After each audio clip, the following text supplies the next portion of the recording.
Au cours de cette vidéo, on va voir ensemble comment réaliser des tracés graphiques qui vont nous permettre de déterminer les vitesses de points appartenant à des solides en mouvement.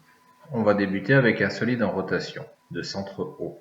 Du fait de la rotation, on peut en déduire la direction des vecteurs vitesse au point A et au point B. Ils sont perpendiculaires au vecteur vitesse. Mettons que l'on connaisse la vitesse en A. On va pouvoir tracer un champ des vecteurs vitesse passant par le sommet de la vitesse en A et le centre de rotation. Ce champ me permet, en entrecroisant la direction de la vitesse en B, de déterminer son intensité. Soit un solide qui n'est pas en translation et pour lequel on ne connaît pas le mouvement. On connaît sur ce solide deux vitesses. On va chercher le centre instantané de rotation. Ce centre instantané de rotation est l'intersection de la perpendiculaire aux deux vecteurs vitesse.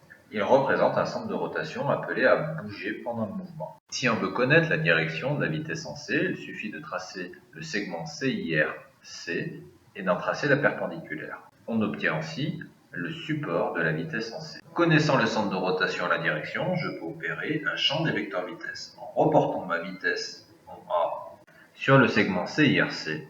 Grâce à ça, je peux tracer un champ des vecteurs vitesse et déterminer la vitesse en C.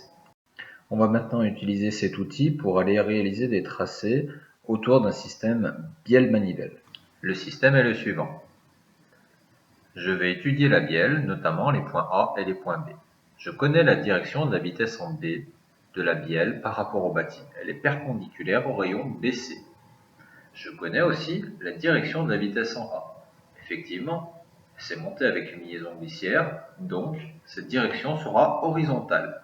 Pour opérer une résolution, il faut des données d'entrée. Mettons qu'on connaisse la vitesse en B de la bielle par rapport au bâti, dessiné ici. Je vais ensuite chercher le centre instantané de rotation. Je trace la perpendiculaire à la vitesse B, la perpendiculaire à la vitesse de A, et cherche son intersection, le CIR. On va ensuite reporter la longueur CIR-A sur le segment CIR-B. Ceci à l'aide d'un compas, c'est le plus simple. On trace ensuite le champ des vecteurs vitesse entre le sommet de la vitesse en B et le CIR. À l'intersection de l'arc de cercle avec le segment CIR-B, je trouve, perpendiculairement à celui-ci, une représentation de la vitesse en A. Je peux le mesurer et ensuite le reporter en A selon la bonne direction. Grâce à ça, j'obtiens la vitesse au point A. L'outil qui va suivre se nomme l'équiprojectivité. L'équiprojectivité est utilisable comme le CIR et le champ des vecteurs vitesse pour réaliser nos résolutions. Le choix d'un outil ou d'un autre va dépendre des données d'entrée que vous allez avoir et de votre aisance avec la méthode de résolution.